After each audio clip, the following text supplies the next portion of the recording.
Deze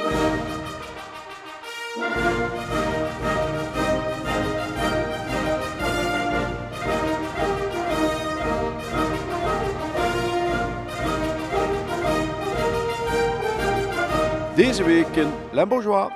Tevreden gezichten op kunstbeurs TEFAF aan het einde van een zeer succesvolle editie in Maastricht.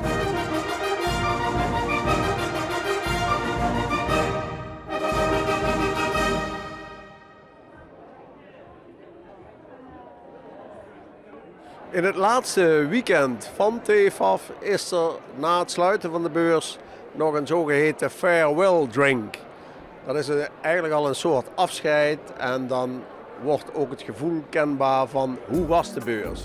Nou, dit jaar hebben ze er echt grote lol in. I think utmost it is important that everybody, that the general feeling of the fair is perceived being well. And I think that is the case, and on second hand it's also been good for us, so I'm always happy. A fantastic fair, a good fair is always like in real life, you know. Some do fantastic, some do okay, and others are disappointed, you know. Always has been like this, but I would say that in general terms, this has been probably, in my experience, which is, as you know, quite long, probably one of the best fairs ever. I cannot complain, and I think that overall, dealers are very, very happy this year. Yeah. And is it the market or also maybe the new system of preview? I like to think that is for both reasons. For a stronger market and for the big efforts that TEFAF did this year. In terms of quality, of course, first of all, of the dealers and the new design of the fair. Everything actually worked together in the same direction. De basis van deze beurs is toch dat de standhouders tevreden zijn. Want dat is het beste contract wat je kunt bezegelen. Dat de mensen die hier een boterham moeten verdienen, dat die tevreden zijn. En ik zal inderdaad een paar keer per jaar bij de boardmeetings aanwezig zijn om de samenwerkingsrelaties te onderhouden. Ja, dat gebeurt niet elk jaar dat de burgemeester van Maastricht de farewell drink mag toespreken. Was er een speciale gelegenheid of aanleiding? We zijn oprecht dankbaar dat die 280 galeristen, zoals ze genoemd worden, er weer zijn. Maar ook de cateraars en de mensen die het schoonhouden en versieren. Al die mensen die hier zich al die dagen ingespannen hebben om dit weer tot een top-evenement te maken. Ja, daar wil ik graag dankjewel tegen zeggen namens de gemeente. Het is natuurlijk ook wel mooi dat meteen bij het eerste jaar van het 10-jarig contract dat ze meteen een knallende business hebben gescoord. Ja, het is heel goed gegaan en ik hoorde vandaag dat er meer mensen uit de United States, de Verenigde Staten, zijn gekomen dan eerder. Terwijl wij juist zo bang waren dat door TEFAF New York we klanten kwijt zouden raken, maar het tegendeel is waar gebleken. We did see very few Russians this year. Okay. We saw a few Chinese at the very beginning. And I was especially happy to see that Americans have come even in larger quantities than in the past. And I have heard more than once one of the museum groups who has never been here said, well, we went to see TEFAF in New York and we thought, oh my God, if this is only the appetizer, we want to see the real thing in Maastricht. And they came. Yeah. And they came and they bought. And you are one of the youngest board members also. Does it mean that, let's say, the new generation is coming? I'm definitely the youngest. I think a transition is always an important period, so I'm happy to be learning from the board members who have been there for a long time, and I'm happy to give my input. So yes, I'm sure change is coming. I think that we still have to challenge ourselves to develop new ideas, new concepts. So we don't have to stop. So this year is a great fair because every year we put ourselves in a new path. So it's necessary to every year to change and every year to make new efforts. That's the way we do things. TEFAF is not a museum. No. Is not a charity. Although it looks as good as many museums, as good as a fantastic museum, but in the end, this is business. also the split opening of having less people on the first day and a second day only by invitation. I mean, I know you can always upset someone if someone is not invited on the Thursday but only on the Friday. But I said, you can be absolutely sure that anyone who has been buying at some stage has been invited for Thursday. And I said to someone, to be completely honest, I said to someone who complained with me, I've been always invited for Thursday and now only for Friday. I said, you can change it any second. You just come on Friday, buy something very nice, and you will be on the Thursdays list forever.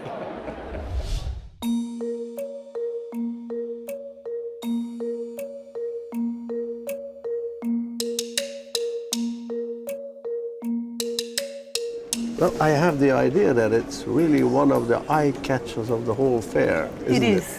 I think it is, yes. Yeah. We are at the beginning of the fair, but everybody comes and concentrates on that piece. And you know why it's a major piece? Because it is really showing what is in the 17th century happening between art.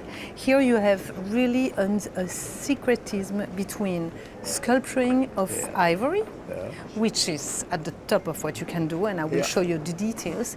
You also have the silversmithing with the silver gilt areas, which are all marked, and this is good for us because we know where the piece comes from. And also the clockmaker. The clock is very complicated, the mechanism is very intelligent. So this is really a collaboration of three high masters. Okay. So concerning the ivory sculpture, you have really the history of time passing by. It shows you by this really striking piece here, and we made a photo of the details. It shows you the time passing by. It's a clock, all right? So you have the three ages of the woman. You see a young one, a mature one, and a very old, decaying one, who is really shocking people. People passing by here are really shocked. But we are in the 17th century. It's a difficult century. People are dying from the war, from the diseases. So really it gives a testimony of time passing by, and people have to know that they have to enjoy life.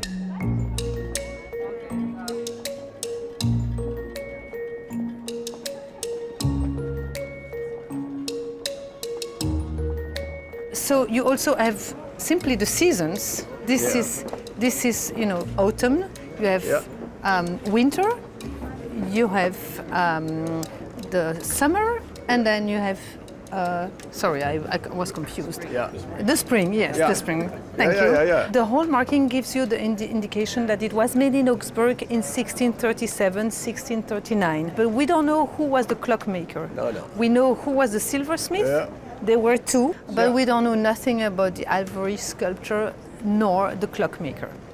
And concerning the time, here you have the hours, the minutes. You have to the look earth. very well, to know what time it is. Yes, it's not easy. Here you have the days passing by, and here you have the phases of the moon. And it still functions? It still works? Yeah, it still works. I don't know if you want to tell something about, let me see, that the range, that the price range. No, I will not tell you anything. This is sold. Oh, so that's a good news. But except from that, I cannot tell you anything else.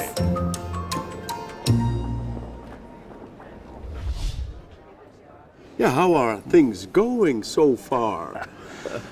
Well, Jo, I have to say it has been an incredible year. You need a little bit of luck, and we apparently had a little bit of luck. But more than luck, we also had the dealers bringing an incredible inventory this year.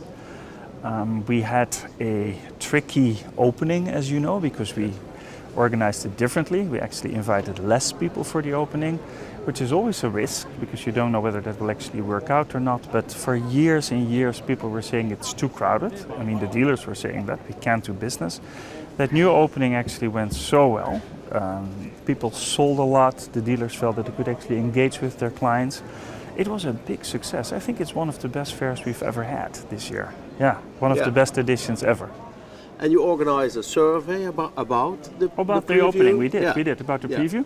79% of the dealers were actually very, very happy with the new opening structure. So that's good. You know, for me the most important thing is that so many dealers actually filled in the questionnaire, the survey, which means that everybody feels engaged.